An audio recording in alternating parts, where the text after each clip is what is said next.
Sprawled on the cold kitchen tiles, I clutched my abdomen, the sharp pain radiating through me as though a blade had twisted deep inside.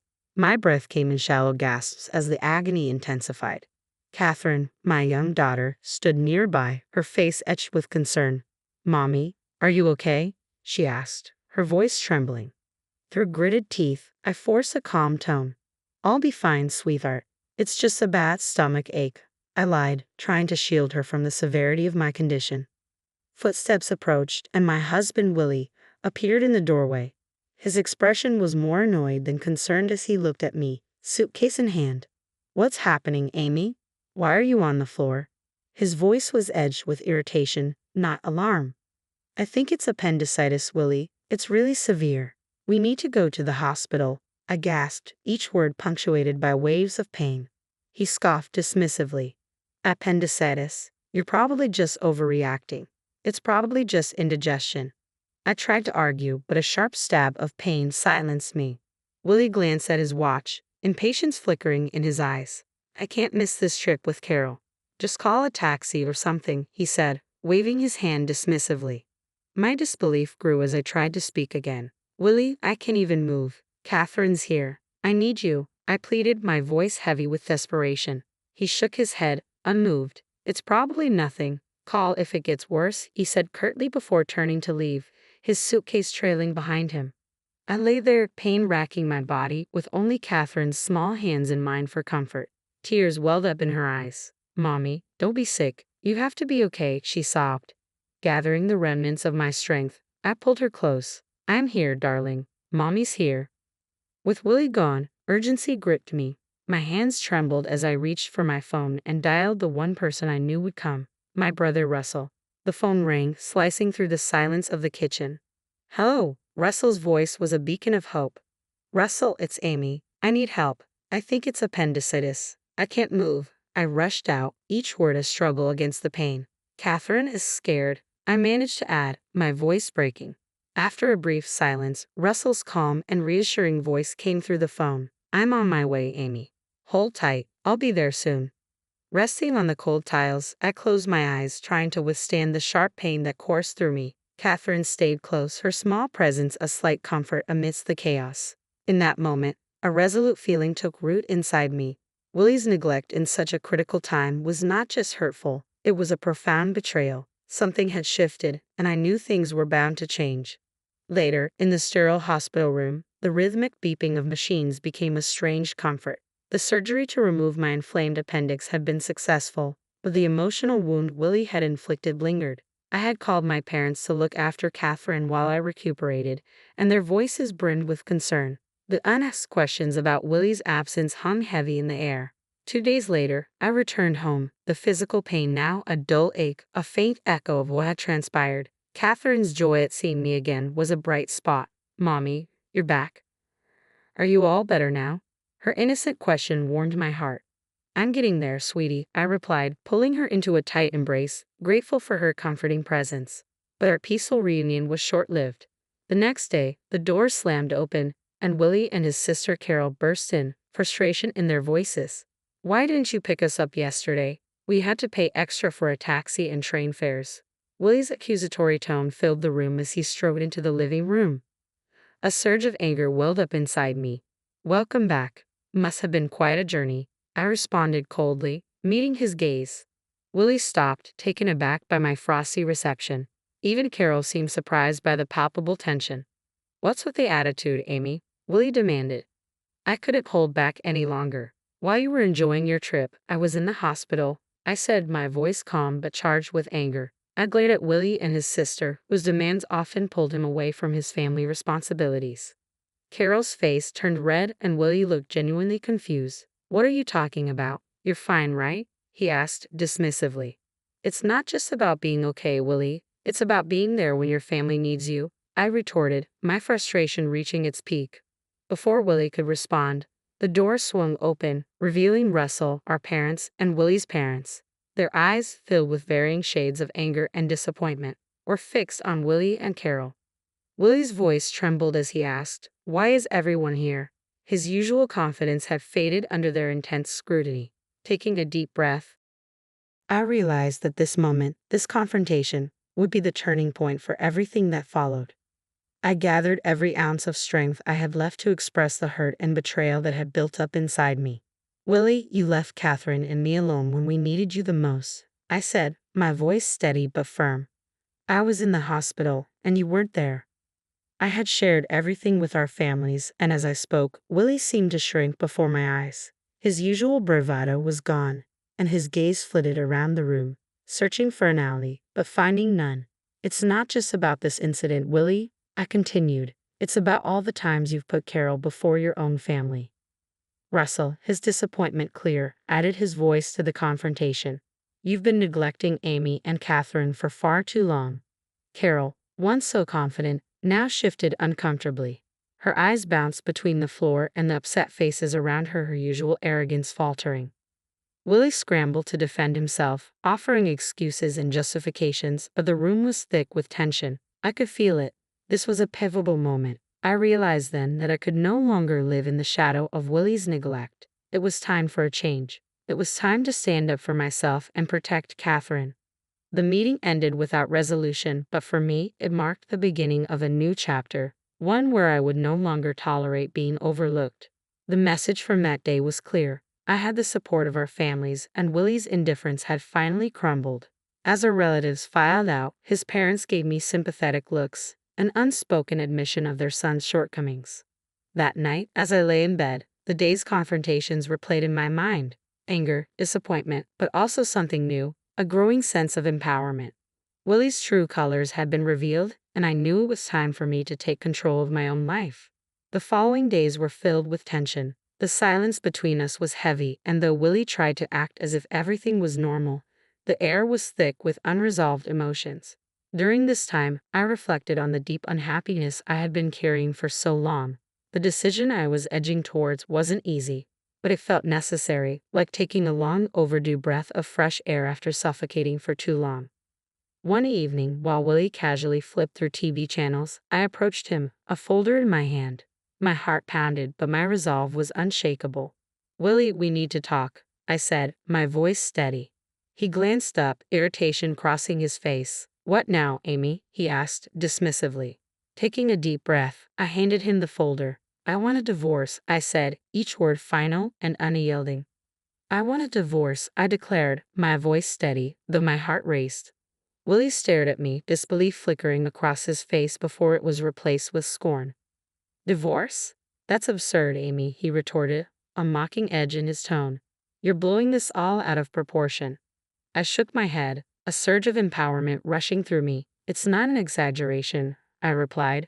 I've felt long and hard about this. You've consistently put Carol before me and Catherine. I can't keep living like this. Willie's sneer deepened, his voice dripping with condescension. You think you can manage on your own? Don't be naive, Amy. His words were meant to wound, but I stood my ground, my voice unwavering.